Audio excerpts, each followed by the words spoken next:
అస్సలాము అలైకుం వరహమతుల్లాహి వబర్కాతుహు. ఐబిసిఎస్టి తెలుగు ఇమాం బుఖారీ ఛానల్ ఫర్ సల్ఫీ టీచింగ్స్ తెలుగు ఛానల్ ప్రేక్షకులందరికీ కూడా అల్హమ్దులిల్లా, మీ అందరూ ఎన్నో విభిన్నమైనటువంటి ప్రసంగాలు అంశాలతో తెలుగులో నిజమైనటువంటి స్వచ్ఛమైనటువంటి ఇస్లాం గురించి నేను మీకు వీడియోస్ పెడుతూ వచ్చాను. అయితే ఈరోజు నేను నా సోదరుడు మరియు స్నేహితుడు అబూబకర్ గారిని మీకు ఈరోజు పరిచయం చేయాలని చెప్పి నేను ఈ వీడియో చేస్తున్నాను. అల్హమ్దులిల్లా, మీరు ఎక్కువగా జిన్నాతులు మరియు శైతాన్ల వాస్తవికత అనేటువంటి అంశం మీద నా ప్రసంగాలు ఎక్కువగా వింటూ ఉంటారు. ఆ అంశం మీదే మొన్న 10 రోజుల ఆన్లైన్ క్లాసులు కూడా మీరందరూ విన్నారు. అల్హమ్దులిల్లా, చాలామంది ఎన్నో ప్రశ్నలు జవాబులు కూడా మనము చేయడం జరిగింది. కాబట్టి నేను ఈ అంశానికి సంబంధం ఉన్నటువంటి వ్యక్తి, జిన్నాతులు మరియు శైతాన్ల వాస్తవికత ఎక్కువ వీడియోలు చేయమని మీరు అడుగుతుంటారు కాబట్టి నేను చెప్తున్నాను. ఈ అంశంతో సంబంధం ఉన్నటువంటి వ్యక్తి ఉయ్యూరు వాస్తవ్యుడు అబూబకర్ గారిని నేను ఈరోజు మీకు పరిచయం చేయాలని నేను ఇక్కడికి వచ్చాను. అల్హమ్దులిల్లా, అతనికి జిన్నాతులు మరియు శైతాన్ల వాస్తవికత ఈ యొక్క టాపిక్ మీద అపారమైనటువంటి అల్హమ్దులిల్లా అల్లా తబారక్ వ తఆలా జ్ఞానాన్ని ఇతనికి ఇవ్వడం జరిగింది. మరియు ప్రాక్టికల్గా కూడా చాలామందికి ట్రీట్మెంట్ చేస్తూ ఉంటారు ఎల్లవేళలా. ఒక్కోసారి చాలామందికి అపాయింట్మెంట్ కూడా దొరకదు. కాబట్టి ఈ విధంగా ఖురాన్ మరియు హదీస్ వెలుగులో ఈ ట్రీట్మెంట్ చేసేవాడు. ఎందుకంటే ఈరోజు మోసపూరితమైనటువంటి వాళ్ళు మనం చూస్తున్నాం. అంటే ఈ యొక్క దయ్యాలు పెట్టాయని చెప్పి చాలామందికి, లేకపోతే దిష్టి ఉందని అది ఇది వెళ్తే వాళ్ళని మోసం చేసి వాళ్ళతో షిర్క్ పనులు, బహుదైవారాధన పనులు, తాయెత్తులని చెప్పి, తర్వాత వచ్చి నిమ్మకాయలని చెప్పి ఈ విధంగా చేయడంతో పాటు వాళ్ళని లూటీ చేయడంతో పాటు వాళ్ళ పరలోకాన్ని నాశనం చేసి మూఢనమ్మకాలతో ట్రీట్మెంట్లు చేసేవాళ్ళు ఉన్నటువంటి ఈ రోజుల్లో ఖురాన్ మరియు హదీస్ వెలుగులో చక్కగా ఖురాన్ మరియు ప్రవక్త గారి దుఆల ద్వారా ట్రీట్మెంట్ చేసేవాళ్ళు ఈరోజు చాలా అరుదు. అటువంటి వారిలో ఒకరైనటువంటి అబూబకర్ గారిని నేను మీకు ఈరోజు పరిచయం చేస్తున్నాను. అస్సలాము అలైకుం వరహమతుల్లాహి వబర్కాతుహు. వాలేకుం అస్సలాం వరహమతుల్లాహి వబర్కాతుహు.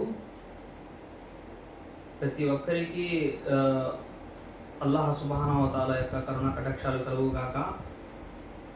మేము ఎన్నో రోజుల నుంచి మా ఇలియాస్ భాయ్, ఆయన మా సోదరుడు, ఆయనకి కొన్ని ఏళ్ల నుంచి ఆయన పరిచయం నాకు. ఆయన కూడా నేను కూడా ఎన్నోసార్లు ఈ టాపిక్ మీద మాట్లాడుకోవడం జరిగింది.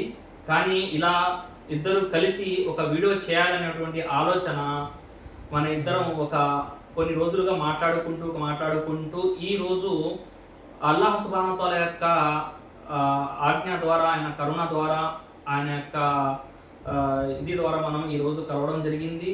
ఈరోజు మేము ఈ వీడియో అందరికీ ఒక క్లారిటీగా, ఒక ప్రాక్టికల్లీ మన జీవితంలో జరిగినటువంటి సంఘటనల ద్వారా ఇతర మీకు తెలియనటువంటి కొన్ని విషయాలు ఉంటాయి.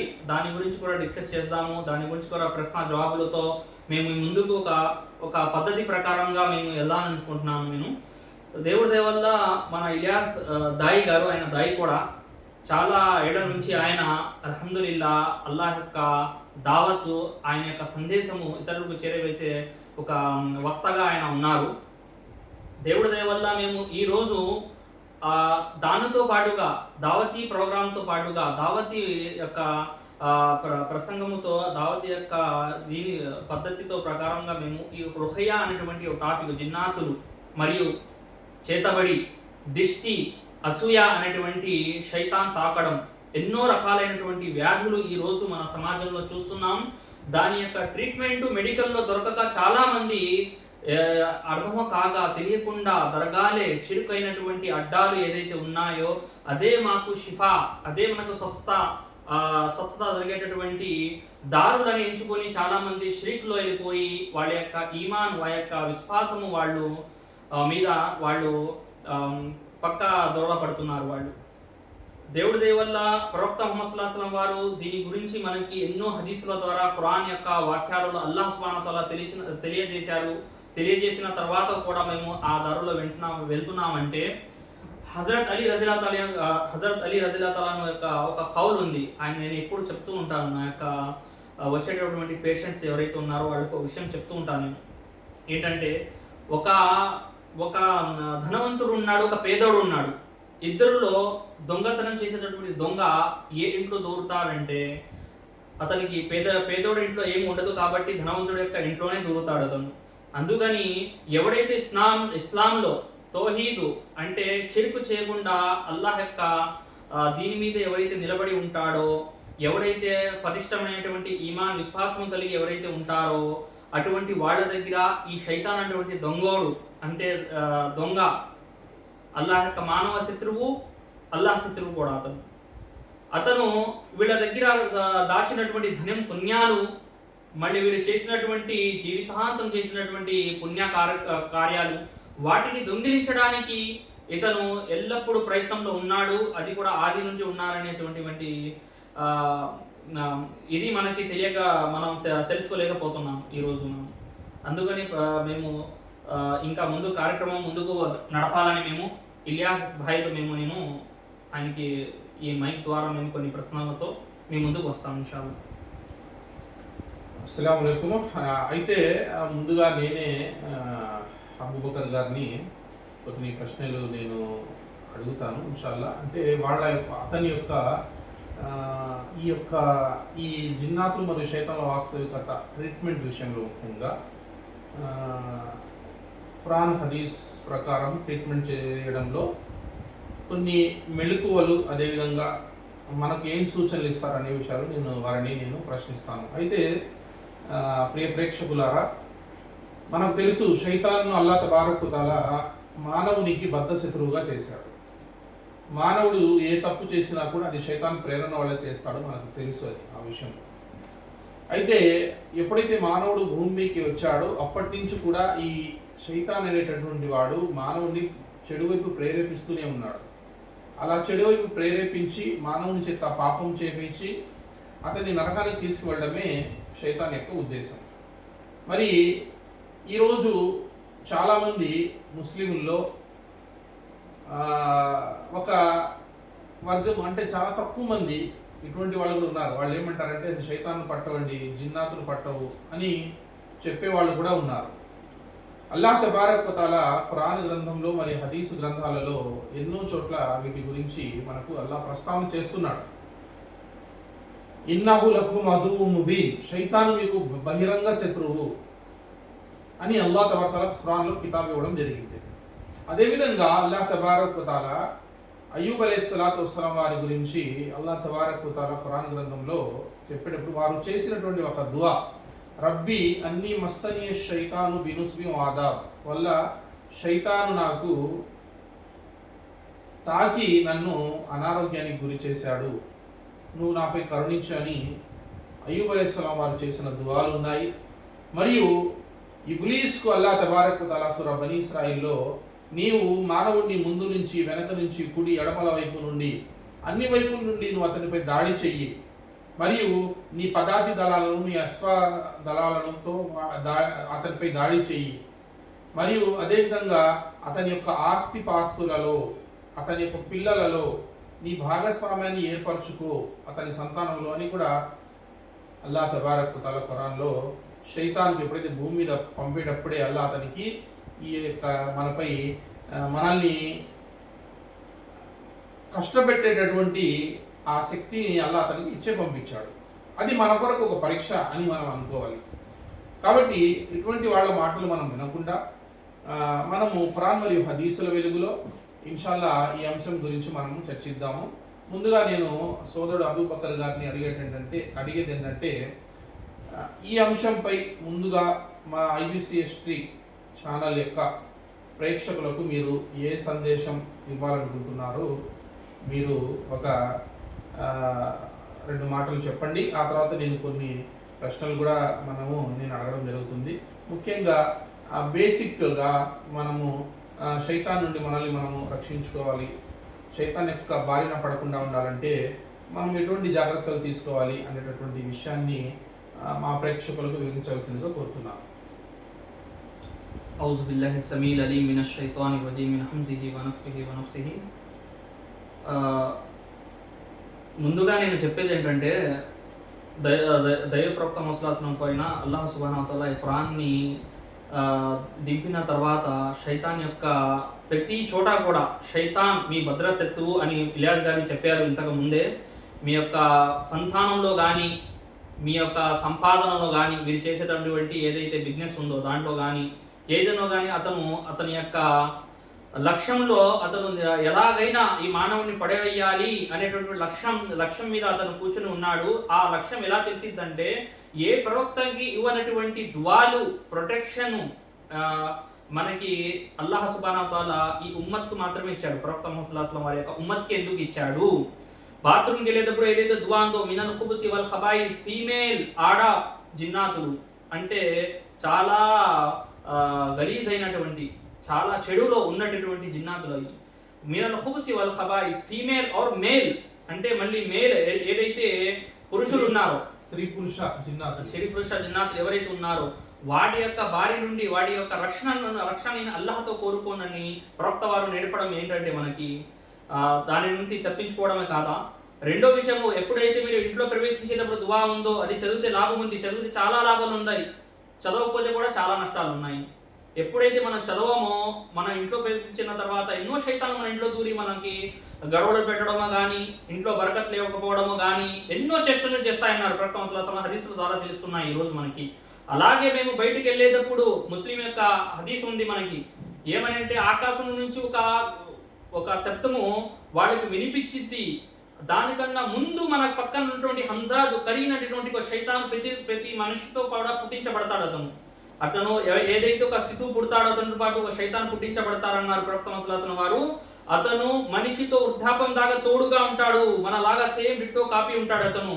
ముందుగా ఎప్పుడైతే బయటికి వెళ్ళేటప్పుడు దువా చదువుతాము, ఈ కరీన్ అనేటువంటి జిన్ను ముందు మన నుంచి తొలగి పక్క నుంచి పారిపోతాడు, బయటికి పారిపోతాడు. ఎప్పుడైతే పారిపోతాడో బయట ఉన్నటువంటి జిన్నాతులు ఏదైతే దరిద్రాలు మనకు కాళ్ళతో పాటుగా మనతో శత్రుత్వం పెట్టుకోవడానికి ఎవరైతే బయట నుంచి ఉంటారో హదీస్లో తెలుస్తుంది మనకి, ఎవరైతే ఉంటారో వాళ్ళు ఇతనికి వెళ్ళి చెప్పేస్తారు, ఏంట్రా బాబు పైన ఆకాశంలో శబ్దం వినబడలేదా మీకు అని హెచ్చరిస్తాడు. అవును మేము విన్నాము, అతను బయటకు రాకముందే పారిపోండిరా బాబు అని ఈ హెచ్చరికలు మనకి హదీస్ ద్వారా తెలుస్తున్నాయి. వాళ్ళకి హెచ్చరిక కూడా అల్లాహ్ మన రక్షణ కొరకై ఈ ఉమ్మత్కు ఇచ్చినటువంటి గొప్ప గిఫ్ట్ అన్నమాట ఈ దువాలు, ఈ అస్కార్లు. ముందుగా మేము ప్రవక్త చెప్పినటువంటి ఉదయం లేచిన తర్వాత నుంచి మేము పడుకునే దాకా కూడా ఏదైతే చేస్తున్నామో అది మనకి రక్షణ కొరకే, మనము రక్షించబడడానికి మాత్రమే. ఎలాగైతే ఒక ప్రవక్త ముహమ్మద్ సల్లల్లాహు అలైహి వసల్లం వారి యొక్క సహబా వారి యొక్క ఒక వాక్య ఇది ఉంది మనకి, ఒక ఏంటంటే ప్రవక్త వారి యొక్క ఒక అనుచరుడు ఏం చేస్తారంటే ఆయన ఇంటి నుంచి బయటికి వెళ్ళిన తర్వాత ఒంటెని ఎక్కిన తర్వాత ఆయన కాలు జారి కిందకి పడతారు. పడిన తర్వాత ఆయన ఒక విషయం తెలియజేస్తారు, ఏంటంటే ఓ శైతాన్ నువ్వు నాశనం అవుగాక అని అంటారు. ఆ పలుకులు విన్నటువంటి ప్రవక్త ముహమ్మద్ సల్లల్లాహు అలైహి వసల్లం వారు ఒక విషయాన్ని తెలియజేస్తారు, ఓ సహాబా మీరు అలా తిట్టకండి, ఎందుకంటే శైతాను బలము కొండ కన్నా ఎక్కువగా పెరిగిపోతుంది అన్నారు. గర్వంతో ఊగిపోతాడు అతను, నేను చేశాను ఇది నేను పడేశాను. అయిన తర్వాత ప్రవక్త ముహమ్మద్ సల్లల్లాహు అలైహి వసల్లం ఔజు బిల్లాహి మినష్ షైతానిర్ రజీమ్ చదవండి మీరు, ఇది ఎప్పుడైతే పఠిస్తాడో అతను ఈగ యొక్క రెక్క కన్నా బలహీన పడిపోతాడు అని అన్నారు ప్రవక్త ముహమ్మద్ సల్లల్లాహు అలైహి వసల్లం వారు. ఈ అన్ని ఏంటంటే మనకు సూచనలు, ఇవన్నీ ఏంటంటే ప్రవక్త వారి దగ్గర నుంచి మనకి వచ్చినటువంటి అల్లాహ్ సుబ్హానహు వ తఆలా ఇచ్చినటువంటి గొప్ప గిఫ్ట్ మనకి రక్షణ. ఇది చాలా మంది దీనికి పుణ్యంగా ఇదిగా అనుకుంటూ ఉంటారు. అయితే అంటే పుణ్యంతో ఈ దువాలు చదువుకోవడం వల్ల ఉదయం సాయంత్రం దాంతో పాటు పుణ్యంతో పాటు మనకు అల్లాహ్ తరఫు నుండి రక్షణ లభిస్తుంది. దాని యొక్క మీనింగ్ మీరు గమనిస్తే చాలా వరకు మనకి ఎన్నో విషయాలు నుంచుని మేము నీళ్లు తాగితే శైతాన్ యొక్క ఉమ్మడము కానీ, తర్వాత మనము వచ్చి ఇక్కడ ఒక చిన్న నేను మాట చెప్తాను. ఈ రోజుల్లో చాలా మంది శాస్త్రవేత్తలు కూడా నిలబడి నీళ్లు తాగొద్దు, అది హానికరం అని చెప్పి, అది నిలబడి నీళ్లు తాగితే అది హానికరం అని చెప్పి ఈరోజు ఎంతోమంది శాస్త్రవేత్తలు కూడా చెప్తున్నారు. కానీ 1300 సంవత్సరాలకు ముందే 1400 సంవత్సరాలకు ముందే ప్రవక్త ముహమ్మద్ సల్లల్లాహు అలైహి వసల్లం వారు నిలబడి ఎవరైతే నీళ్లు తాగుతాడో అటువంటి వ్యక్తి శైతానుకు నీళ్లు తాపిస్తున్నాడని చెప్పడం జరిగింది. కాబట్టి మనం కూర్చొని తాగడము ఉత్తమం అని అబూబకర్ గారు మనకు తెలియజేస్తున్నారు హదీసుల ద్వారా. కాబట్టి మనం ఎప్పుడో ఏదో ఇంకా ఇంకా మనము కూర్చోడానికి అసలు కుదరదు అన్నప్పుడు పర్వాలేదు, కానీ ఇంకా ఎల్లవేళ మనము కూర్చొని నీళ్లు తాగడం ఉత్తమం. అయితే నేను చెప్పే విషయం ఏంటంటే ఈ అస్హాల్ యొక్క ఎహమియతు, దీని యొక్క అల్లాహ్ యొక్క తరపు నుంచి వచ్చినటువంటి కారణం ప్రభావం ఎలాంటిదంటే ఒక చిన్న విషయం ద్వారా మీకు తెలియజేస్తాను.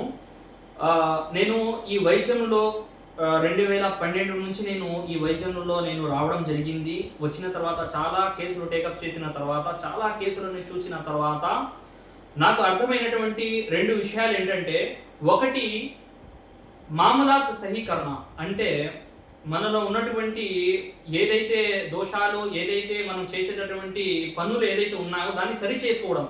ఎగ్జాంపుల్గా మన జీవితంలో వడ్డీ ఉంటే దాని నుంచి దూరం ఉండడము, మన నుంచి మనం ఏదైతే మనం జికిర్ అస్కార్లు ఏదైతే అల్లాహ్ యొక్క సుబ్హానహు వ తఆలా యొక్క జికిరు ఏదైతే ఉందో దాని నుంచి మేము దూరంగా ఉంటే దాన్ని సరి చేసుకోవడము, నమాజులను సరి చేసుకోవడము. తర్వాత వచ్చి మనం ఎన్నో అంటే మామూలాత్ అంటే మనము ఇతరులతో ఇచ్చినటువంటి వాగ్దానాలు కానివ్వండి, ఇతరులకి ఇచ్చినటువంటి మేము అప్పుని కానీ తిరిగి ఇవ్వడము కానీ ఎన్నో ఉంటాయి. అంటే మేము కొన్ని చెడు చూపులు, అంటే మనం ఇతరులకి అసూయ చేయడం కానీ, ఇతరులకి మేము దిష్టి ఇవ్వడము కానీ, అతను బాగా ముందుకు వెళ్ళిపోతున్నాడుగా అని అసూయ చెందడము కానీ. ఎందుకంటే ప్రవక్త ముహమ్మద్ సల్లల్లాహు అలైహి వసల్లం వారు ఒక విషయం తెలియజేశారు, ప్రతి మంచి మనిషిలో కూడా ప్రతి చెడు మనిషిలో కూడా అసూయ అనేది ఉండిద్ది. చెడు మనిషి ఏం చేస్తారంటే దాన్ని బహిర్గతం చేస్తాడు, అంటే ప్రజల్లోకి ఆ మాటను పలుకుతాడు. రెండవది, ఏదైతే మంచి మనిషి ఎవరైతే ఉంటాడో అతను అల్లాహ్ యొక్క కృతజ్ఞతను తెలిపి అతనికి బర్కత్ యొక్క దువా ఇస్తాడు. అతనికి అల్లాహ్ నిన్ను మంచి చేయుగాక, అల్లాహ్ నీకు ఇంకా ఇవ్వుగాక అనేటువంటి మాషాల్లా బారకల్లా అనేటువంటి దువాల ద్వారా అతనికి అల్లాహ్ యొక్క రక్షణని ఇస్తాడు అని ప్రవక్త వారు తెలియజేశారు. ఇంకా మేము ముందుగా ఇంకా వెళ్దాం ఇలియాస్ గారితో కొన్ని మాటల ద్వారా. అదండి, కాబట్టి ముందుగా అబూబకర్ గారు కొన్ని సూచనలు మనకు తెలియజేశారు. అదేంటంటే ప్రధానంగా మనల్ని మనం చక్కబెట్టుకోవాలి, మనల్ని మనం తీర్చిదిద్దుకోవాలి. ముఖ్యంగా అల్లాహ్ వీటిని అయితే హరాం చేశాడో వాటికి మనం దూరంగా ఉండాలి. మనకు తెలుసు అల్లాహ్ ఏదైతే నిషిద్ధం చేశాడో, వడ్డీ కానివ్వండి, పరిస్థితిని చూడడం కానివ్వండి, వగైరా వగైరాలను చాలా విషయాలను మనము దూరంగా ఉండాలని ఒక సూచన అనేది ఇవ్వడం జరిగింది. సింపుల్గా చెప్పాలంటే ఆదం అలైహిస్సలాం వారు అల్లాహ్ నిషేధించినటువంటి ఆ ఫలాన్ని తినడం వల్లే శైతాను మాట విని అది తినడం వల్లనే స్వర్గంలో ఉండాల్సినటువంటి మానవుడు భూమి మీద రావడం జరిగింది. కాబట్టి మనం వాటికి దూరంగా ఉంటూ మన యొక్క ఆచార వ్యవహారాలు, మన జీవన సరళి ముఖ్యంగా ఖురాన్ హదీస్ ప్రకారం కనుక మనం తీర్చిదిద్దుకుంటే మనము ఇన్షాల్లాహ్ శైతాన్ యొక్క బారిన పడకుండా మనల్ని రక్షించుకోగలుగుతామని మనకు చెప్తున్నారు. ఇన్షాల్లాహ్ కొద్దిసేపట్లో ఈ వీడియో తర్వాత మరొక వీడియో ఇన్షాల్లాహ్ మీ ముందుకు వస్తుంది. ఒక చిన్న విషయం, ఒక చిన్న సూచన చెప్తారు, ఇన్షాల్లాహ్ వినండి. ఆ తర్వాత మనము ముందుకు వెళ్దాం. అయితే సోదరులారా, మన ఇలియాస్ గారు చెప్పిన విధంగా ఒక విషయం తెలియజేయాలనుకుంటున్నాను. ఏంటంటే నేను ఒక వ్యక్తి ఉన్నాడు, అతను రుఖ్యా వైద్యం ఏదైతే జిన్నాతు శైతాన్ యొక్క వైద్యం ఏదైతే ఖురాన్ ద్వారా చేయడం జరుగుతుందో మనం ఆ వైద్యానికి వచ్చి రావడం జరిగింది. అతనికి పైన నేను ఎప్పుడైతే ఖురాన్ పడడం మొదలుపెట్టాను, రుఖ్యా మొదలుపెట్టానో, దేవుడు దయ వల్ల అతని ఎన్నో చోట్ల తిరిగాడు. అతను దర్గాలు తిరిగారు, ఎన్నో బాబాలను తిరిగారు. హజరత్ అంటారు, అంటే పైకి జిన్ను వాలి వాళ్ళకి లేనిపోని విషయాలను అంటగట్టి వాళ్ళకి చెప్పేటటువంటి విషయం, వాళ్ళకి నమ్మకము కుదిరి వాళ్ళు అలాంటి వాళ్ళ దగ్గర కూడా వెళ్ళేటటువంటి పరిస్థితి ఈ రోజు మనకి చాలా మందికి ఏంటంటే మజ్బూరి, అంటే మనకు ఉన్నటువంటి బాధని మేము తట్టుకోలేక అలా వైపుకి వెళ్ళిపోవాల్సి వస్తుంది అని చాలా మంది అంటుంటారు. అంటే అటువంటి వ్యక్తి అతను మన దగ్గర రావడం జరిగింది. వచ్చి వైద్యానికి వచ్చినప్పుడు దేవుడి దయ వల్ల ఒక సిట్టింగ్ చదివిన తర్వాత అల్లాహ్ సుబ్హానహు వ తఆలా అతనికి ముకమ్మల్ షిఫా ఇవ్వడం జరిగింది ఆ ప్రాబ్లం నుండి. ఒకే సిట్టింగ్, అంటే ఒక్కసారి వచ్చి అరగంట అల్లాహ్ యొక్క ఖురాన్ పారాయణం విన్న తర్వాత అతనికి స్వస్థత లభించింది. అతను వెళ్ళి 1 నెల 2 నెలల దాకా అతను చాలా సంతోషంగా ఉన్నాడు. ఆ తర్వాత మళ్ళీ అతనికి ఆ ప్రాబ్లం ఎదురైంది. ఆ ప్రాబ్లం ఎందుకు ఎదురైంది అనేటువంటి అది మళ్ళీ రిపీట్ అయ్యింది. ఆ రిపీట్ అయ్యడానికి ఇంతకు ముందు నేను చెప్పాను, మన మామలా సహీ చేసుకోవాలి అంటే మేము జీవితంలో ఉన్నటువంటి పరిస్థితులు మనకి అల్లాహ్కి మాత్రమే తెలుసు, దాసుడికి అల్లాహ్కి తెలిసినటువంటి విషయాలు మనం సరి చేసుకోవాలనేటువంటి విషయం ఎందుకు చెప్పడం జరిగిందంటే, ఆ వ్యక్తి యొక్క పరిశీలన నేను ఎప్పుడైతే చేయడం మొదలు పెట్టానో అంటే మళ్ళీ ఇంకోసారి 2 నెలల తర్వాత ఆ వ్యక్తి వచ్చాడు అంటే నేను ఇక్కడ ఉన్నటువంటి లోకల్ వాళ్ళకి ఎవరైతే ఉంటారో వాళ్ళకి 1 సిట్టింగ్ ఇస్తాను. నేను దూరం నుంచి వచ్చిన వాళ్ళకి నేను 3 రోజుల సిట్టింగ్ ద్వారా, 4 రోజుల సిట్టింగ్ ద్వారా, 2 రోజుల సిట్టింగ్ ద్వారా, 1 డే సిట్టింగ్ ద్వారా వాళ్ళకి చేయడం జరుగుతుంది. దూరాన్ని బట్టి మేము వాళ్ళకి వైద్యం ఇవ్వడం జరుగుతుంది. అయితే ఈ లోకల్ ఉన్నటువంటి 50 కిలోమీటర్ల సరౌండింగ్ ఉన్నటువంటి వ్యక్తులు ఒక సిట్టింగ్ వచ్చి మళ్ళీ తర్వాత మళ్ళీ ప్రాబ్లం ఉంటే ఎలాగైతే ఒక మామూలు జ్వరం ఉంటుందో, డెంగ్యూ జ్వరం ఉంటుందో, ఎలాగైతే ఒక క్యాన్సర్ ఎలా అయితే మన దాంట్లో ఉంటుందో అలాగే కూడా ఈ వైద్యం కూడా మనం చేయడం జరుగుతుంది. అలా దాని ప్రకారంగానే ఒక్కొక్కడికి ఒక సిట్టింగ్, ఒక్కొక్కటి 4 సిట్టింగ్ ద్వారా చేయడం జరుగుతుంది.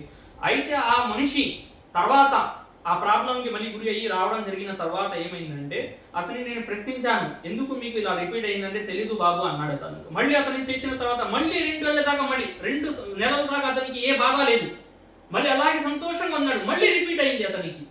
మళ్ళీ రిపీట్ అయిన తర్వాత నేను ఆలోచన పడ్డాను, ఏంటి మేము చేసేటటువంటి ఎందుకు అవుతుంది అంటే నేను ఇంతకు ముందు ఇది పట్టించుకునే వాడిని కాదు. తర్వాత అతని పైన ఇంకా ముందుకు వెళ్ళిన తర్వాత మళ్ళీ చేశాను. అలాగే ఒక నెల 15 రోజుల దాకా బాగుంటుంది, తర్వాత మళ్ళీ రిపీట్ అవుతుంది అతనికి. ఏంటి భాయ్ మీకు ఇలా అలా జరగదే, మీరు నమాజులు ఉన్నారంటే నమాజులో పర్ఫెక్ట్ ఉన్నాడు మనిషి. ముందు లేడు కానీ తర్వాత మాత్రం బాగానే ఉంది అతని పరిస్థితి. తర్వాత అతనికి అస్కార్లు చెప్పాను, అస్కార్లు కూడా అతను పాబంద్ అయిపోయాడు. తర్వాత అన్ని వడ్డీలో ఉన్నాడు, అతను వడ్డీలు ఇచ్చేవాడు. అతను ఆ వడ్డీల నుంచి కూడా వదిలివేసి ఆ వడ్డీ నుంచి దూరం అయిపోయాడు. ఎందుకంటే నాకు నేను మరణిస్తానేమో, నాకు చావు వచ్చేసిందేమో అనేటువంటి డిప్రెషన్, యాంగ్జైటీ కూడా అతనికి ఉండేది. తర్వాత చేసి 4-5 సార్లు అలా వచ్చిన తర్వాత అతనికి నేను ప్రశ్న వేశాను, కాదు బాబు నువ్వు ఏదో తప్పు చేస్తున్నావు, ఏదో ఒకటి ఉంది దాని ద్వారా ఇది నీకు వస్తుంది, అది నువ్వు ఎప్పుడు దాకైతే చెప్పవో ఈ వైద్యం అది కంప్లీట్గా అవ్వదు అంటే, ఏమీ లేదు భాయ్ నీ ముందు దాయడం ఏముంది ఆహా అని నవ్వడం వెళ్ళాడు. ఏంటి ఏముందో చెప్పండి, నాకు క్లారిటీగా చెప్తేనే కదా నా అర్థమయ్యేది అంటే, నా వయసు చాలా పైపడిపోయింది. అంటే 70 ఏళ్ళ దాకా, నాకు 65 ఏళ్ళ దాకా 70 దాకా నాకు వచ్చేసాయి, నా వయసు వచ్చేసింది. అయితే ఇంట్లో నా ఆవిడ లేదు, మరణించింది కొన్ని సంవత్సరాల ముందు, 10 ఏళ్ల ముందే అతను అల్లాహ్ దగ్గరికి వెళ్ళడం జరిగింది, మరణం వచ్చింది, చనిపోయింది ఆవిడ అని ఆయన చెప్పడం జరిగింది. ఆ తర్వాత ఆయన ఒక విషయం చెప్పాడు, ఏంటంటే బస్ స్టాండ్ల దగ్గర దీని దగ్గర ఒక వ్యభిచారి స్త్రీల దగ్గర నేను వెళ్ళడం జరుగుతుంది, ఆ తప్పుడు విషయంలో నేను ఆగలేకపోతున్నాను, ఆ తప్పు చేస్తున్నాను, వ్యభిచారం చేస్తున్నాను, 500-1000 రూపాయలు ఇచ్చే నేను ఆ కార్యంలో దానికి పాల్పడుతున్నానని చెప్పాడు. ఎప్పుడైతే చెప్పాడో అప్పుడే నేను చాలా గట్టిగా హెచ్చరించడం జరుగుతుంది, నీ మూలాన నా టైం వేస్ట్ అవుతుంది, నీ టైం కూడా వేస్ట్ అవుతుంది, ఏది నేను చేసేసి అబూబకర్ గారి దగ్గర వచ్చేసి చేపించుకుందాం, ఈ పని అల్లాహ్ క్లియర్ చేస్తున్నాడు, అల్లాహ్ అయితే అర్హం చేస్తున్నాడు, అల్లాహ్ యొక్క కరుణ అందరిపైన ఉంది. ఎలాగైతే అల్లాహ్ పేరు అల్లాహ్ పైన విశ్వాసం కలిగకుండా ఉండే వాళ్ళు కూడా జీవిస్తున్నాడు ప్రపంచంలో, వాళ్ళని కూడా కరుణిస్తున్నాడు అల్లాహ్. వాళ్ళు కూడా ఏసులో పడుకుంటున్నాడు, కార్లో తిరుగుతున్నారు, బిర్యానీలు తింటున్నాడు. కానీ అల్లాహ్ యొక్క ప్రేమకి మేము గురి అవ్వాలి కాబట్టి అల్లాహ్ యొక్క ప్రేమలో ఎవరైతే ఉంటారో వాళ్ళు ఇలాంటి పనులు వదులుకుని వాళ్ళు సరైన దారిలో ముకమ్మల్ ఇస్లాంలో దీనిలో వచ్చేస్తారు. అలాంటి వాళ్ళకి మాత్రమే కంప్లీట్ స్వస్థత ఉండిద్ది అని ఎప్పుడైతే హెచ్చరించానో, నేను చెప్పాను నువ్వు ఇలాగే అల్లాహ్ మీకు మొహల్లత్ ఇస్తున్నాడు, అల్లాహ్ సమయాన్ని కేటాయించాడు, మిమ్మల్ని అల్లాహ్ వదిలివేస్తున్నాడు, ఇకనైనా వదులుకుంటారేమోనని. ఒకవేళ మీరు ఆ కార్యాన్ని వదిలే పెట్టకపోతే మీరు ఇంకోసారి నా దగ్గర వచ్చాక ముందే మీకు అయినా మరణం వచ్చి పడితే ఇక్కడ వెళ్ళి మీరు పడుకోవడమే, వెళ్ళి శ్మశానంలో పడుకోవడమే, ఇక్కడ వచ్చేది ఏముండదు. అల్లాహ్ మీకు తెలియజేసిన తర్వాత ఇక్కడ దీనికి పాల్పడితే మాత్రం ఒక్కసారి 10 సార్లు అల్లాహ్ వదిలిపెడతాడేమో, పద్దాగా వదిలిపెట్టాడు. అల్లాహ్ యొక్క పట్టు వచ్చిందా వెళ్ళి పడుకోవడమే జీవితాంతం. దానికి ముందే మీరు దీన్ని సరి చేసుకోండి అంటే దేవుడి దేవుడు అతను సరి చేసుకున్నాడు. ఆ తర్వాత ఇదైంది. ముందుగా ఆయన చెప్పాల్సిన విషయం ఏంటంటే, మనిషి తన యొక్క మామూలాత్ ఏదైతే తన యొక్క ఇది ఉన్నాయో, చెడులు ఉన్నాయో, ఇది ఉన్నాయో సరి చేసుకుంటే అదే సగము వైద్యము. ఆ తర్వాత దీన్ని వచ్చిన తర్వాత చెప్పినట్టు పద్ధతులను మీరు పాటిస్తే దేవుడి ద్వారా పూర్తిగా స్వస్థత ఇస్తాడు, ముందు కూడా ఇట్లాంటి ప్రాబ్లం రావు. జజాకుముల్లాహ్ ఖైర్. చాలా మంచి విషయాలు మన ముందు ఈరోజు చెప్పడం జరిగింది అబూబకర్ గారు. వారికి నేను ధన్యవాదాలు తెలియజేస్తున్నాను. ఎందుకంటే మనం డాక్టర్ దగ్గరికి వెళ్ళి కూడా ట్రీట్మెంట్ తీసుకుంటున్నప్పుడు మనం మళ్ళీ పథ్యం లేకపోతే ఆ వైద్యం అనేది చేపించుకుని కూడా వృధా అవుతుంది. కాబట్టి అల్లాహ్ తబారక్ వ తఆలా మనకు ఏదైతే అల్లాహ్ తరఫు నుండి పరీక్ష వచ్చిందో లేకపోతే కష్టం వచ్చిందో అది మనము స్వస్థత చేయించుకోవాలంటే ఏదైతే తాయెత్తు కట్టేస్తే మీకు బాగైపోతుంది అలా కాదు. ఇది ఈ ట్రీట్మెంట్ మనం ఖురాన్ హదీస్ ట్రీట్మెంట్ అనేది చేయించుకుంటామో దానికి నిష్టగా కూడా ఉండాలి. మనం అల్లాహ్ యొక్క ధర్మం వైపు మరలాలి. మనము పాపపు జీవితాన్ని విడిచిపెట్టాలి. అప్పుడే మనకు ఈ స్వస్థత అనేది లభిస్తుంది. రెండో విషయం ఏమిటంటే ఇక్కడ ట్రీట్మెంట్ అంటే మీరు ఏదో అనుకోవద్దు. ఖురాన్ హదీస్తో ట్రీట్మెంట్ చేసేవాళ్ళు ఎవరైతే ఉన్నారో అంటే ఎంతమంది అయితే ఈ అలే హదీసులు అల్హమ్దులిల్లా ఖురాన్ మరియు హదీస్ ప్రకారం ట్రీట్మెంట్ చేస్తారో వాళ్ళు నిమ్మకాయలు పోయడం కానీ లేనిపోని నీకు అలా జరిగిపోతుంది ఇలా జరిగిపోతుంది అని చెప్పి జ్యోతిష్యం చెప్పడం కానీ, అసలు ఇస్లాంలో జ్యోతిష్యం అనేది లేనే లేదు, లేకపోతే తాయెత్తులు వేయడం కానీ ఇటువంటి మూఢనమ్మకాలు ఏవి కూడా చేయకుండా కేవలం ఖురాన్ పఠించి మాత్రమే కూర్చోబెట్టి ఇది ట్రీట్మెంట్ అనేది చేయడం జరుగుతుంది. దానికి మించి గుమ్మడికాయలు దిష్టి తీయడము, వాటిని పగలగొట్టడం, పొగ వేయడము, ధూమం వేయడము ఇటువంటి మూఢనమ్మకాలు అనేటువంటివి ఇస్లాంలో లేనే లేవు. వాటికి మనం దూరంగా ఉండాలి. ఇన్షాల్లా మరొక సెక్షన్తో మేము మీ ముందుకు వస్తాము. ఎందుకంటే వీడియో కూడా చాలా లెంత్ అయిపోతుంది. ఇన్షాల్లా మరొక వీడియోతో మీ ముందుకు వస్తాము.